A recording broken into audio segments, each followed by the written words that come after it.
I watched Bo Nix, and I thought to myself, I talked about this early, that the college draft in football gives you kind of microwavable stars. Heat them up, they're ready to go. It doesn't matter if you're Bryce Harper, you could be Wemby, you could be a hockey star. You put it in the oven, you cross your fingers, you bake a couple years, and hopefully they help you out. But my takeaway is, as big a mess as Denver was, Nat Hackett, draft capital, cap hell, it was a mess. And I watched that and I went, are these the Texans? Are we looking at like, oh, they'll become a model of how to get out of a cap disaster. Now, I could be overstepping it here, but he looked like he looked in college. I mean, they've already named him the starter for next week, have they not, Mark? Yeah, they certainly have. Bo Nix played exceptionally well. And I think, a couple of things NFL teams have to do. I think we have to do it as people, Colin. You have to be honest with yourself, right? And you have to know what your strengths are, but more importantly, what your weaknesses are.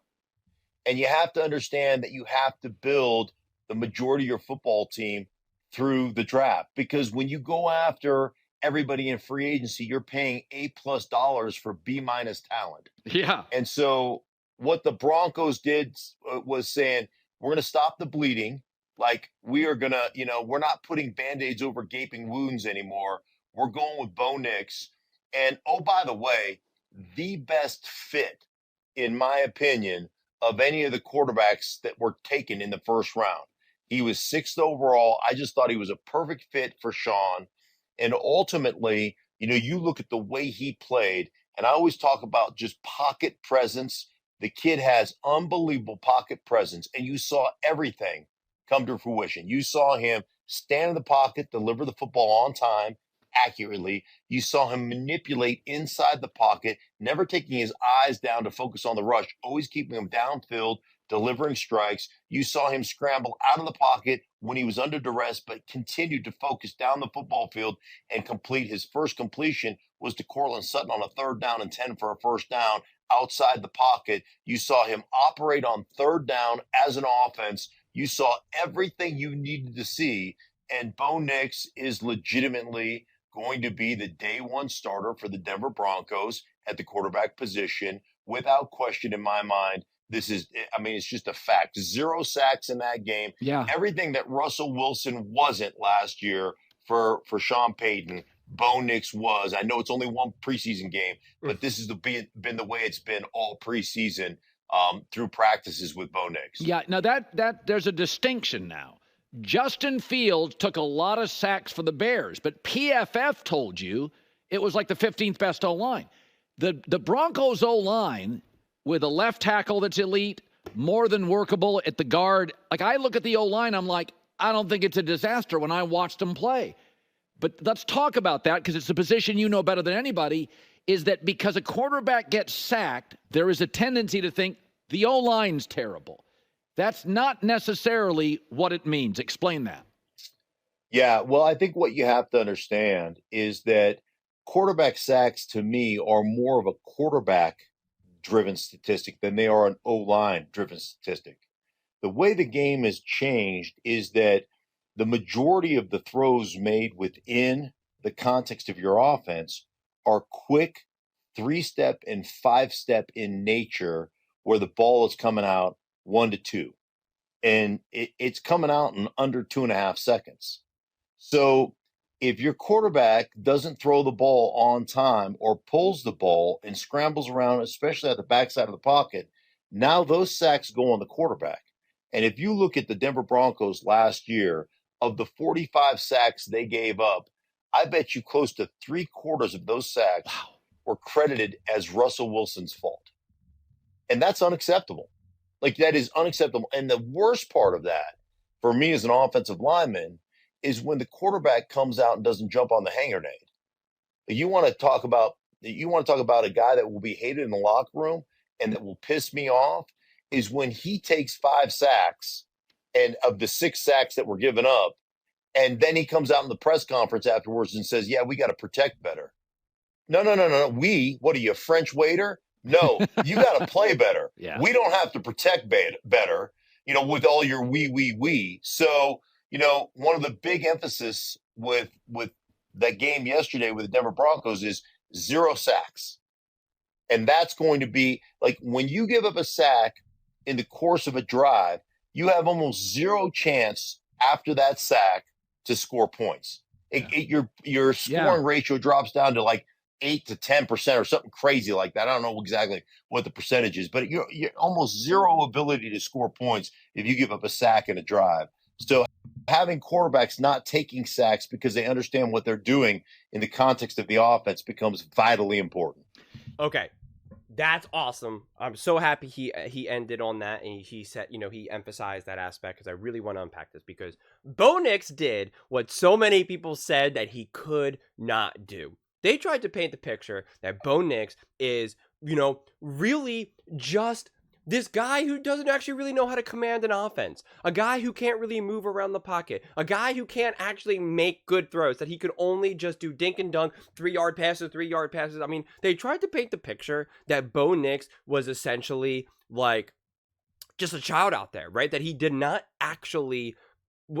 actually a competent quarterback, right? That he looked good and can kind of throw, but not actually push the ball down the field, not actually, be on time in more complicated throws outside of just a 3-yard play, right? Not actually read defenses. They really just tried to paint this really stark picture of just hey, the offense just did what they did in college, because look what he did. And when he was 19 years old, look what he did in Auburn and stuff like that. And it's all nonsense. It's all nonsense to me. And now he's obviously, because they kept saying he can't run a pro offense. And it's that's exactly what he showed to be able to do in the preseason. Now, I am the first one to say we have to not take preseason games too seriously, right? Because it is just preseason. There's too many factors at play. It's such a small, short, limited window. And I'm going to use this example probably 10 times today, since we're talking about all these preseason games, is that many quarterbacks that we've never even heard of, that will never be a starting quarterback, they theoretically looked better than Patrick Mahomes did in preseason. So you have to definitely just,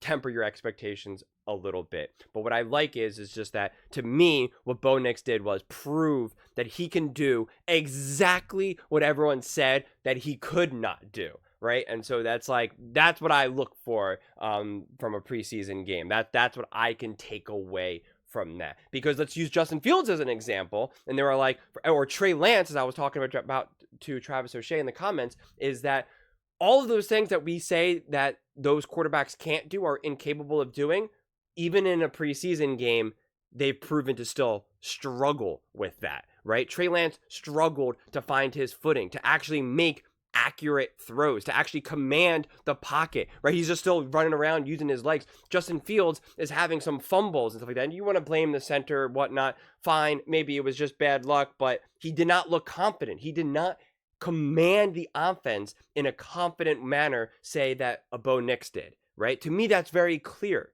It's very clear. Even if Justin Fields had a couple nice throws and a couple nice moments, it still felt like everything was just kind of going around him. It still felt like everything was so sped up and kind of crazy that the moment that things start to get a little bit tighter, he'll kind of break. Bo Nix, on the other hand, stepped up and showed nothing but composure and pure confidence, which then leads me to Mark's final point about this, is about the sacks. And realistically, when you want to blame the offensive line for those sacks, it's essentially when it's one of those things where they call hike and, defense just runs right up, right? It's one of those, it feels like it's almost just like a failed player, a la NFL blitz, like the old school game, where it's just they call hike and then immediately the quarterback's running for their life, right? That's poor offensive execution, bad offensive line, whatever it may be, or the pocket's just constantly collapsing on him within 1 to 2 seconds. But beyond that, it is then on the quarterback. And when the quarterback is kind of acquiring all these sacks, like Russell Wilson was doing, to me, there's two main things that are happening. One, there's a overconfidence in what you can do as a quarterback. It's, I can make something happen play after play after play. So I am going to hold on to the ball. I am going to not worry about if I miss this guy or that guy. And I'm going to not, I'm not, if I don't like that first read, progression, I'm going to just kind of make something happen. I'm going to look down the field maybe more often than I should. I'm not going to check it down. I'm not going to take the easy yards. And I'm just going to kind of do that. which then can lead to sacks and failures. And then two, the other thing that happens to me is that it's a failure to trust the coach. It's a failure to trust the execution of what the coach's game plan fundamentally is, right? Where you're supposed to go with the ball. And that is what I felt Russell Wilson had such an issue with Sean Payton, is that Sean Payton is saying, this is what I want you to do. Just execute the offense that I am creating for you. I created this. I'm the one that's putting all the players in the spots. I'm the one that's developed this game plan against this team. I'm the one that's calling the plays. Just execute what I'm asking you to do. And if you do that, if you work within the system, we will have success. And he was not doing that, which is why we could say, look at all those sacks. What did he say? Like 3/4 of those sacks were on Russ, right? It was the lack of trust and the lack of the execution, maybe just an inability to execute the offense as Sean Payton wanted it to do. Bo Nix is not going to have any of that. None of that. In Bo Nix's mind, he's not thinking to himself, I'm the quarterback, I'm here, this is my offense. I'm very confident in saying that Bo Nix is stepping up and saying, my job as the quarterback is to bring the vision of Sean Payton onto the field. To me, that's what a lot of top quarterbacks do. It's I'm here as a vessel to bring my coach's vision onto the field, because my coach obviously can't play.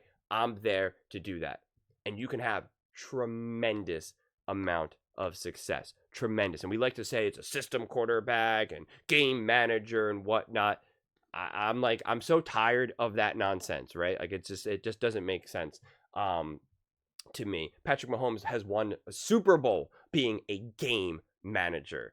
You can argue multiple Super Bowls being a game manager. Tom Brady, Peyton Manning, Eli Manning, even, right? Like we can just go on and on and on, and we're so obsessed with these quarterbacks that can do things that we think make them magical, like the Mahomes. And I understand why, because it's very exciting.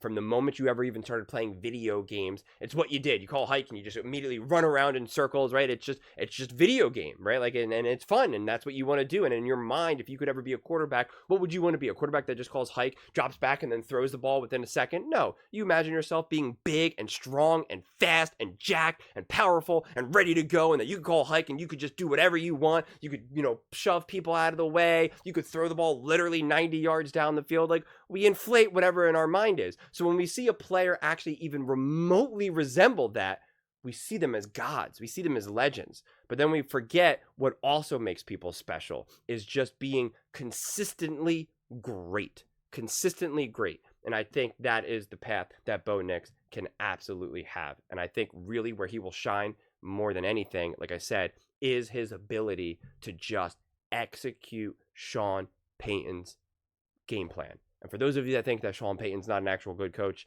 so therefore Bo Nix won't be good, I got nothing for you. But those are just my thoughts. I would absolutely love to hear yours. What did you guys all think about Bo Nix? What did he show you or not show you? What do you think about him being the day one starter? Let me know in the comments below. I read every single comment, so whether you agree with me or disagree with me, either way, let's get in some discussions, let's get in some fights, but ultimately, let's just have some fun. And please do consider subscribing. We are building an amazing community here, and I would absolutely love to see you part of it. I want to build something that we all genuinely feel connected to, something that we're really excited to be part of. I think we're well on our way to doing it. And please don't forget to give this video a thumbs up, as it really does help with the visibility and the algorithm. Thank you so much, and see you next time.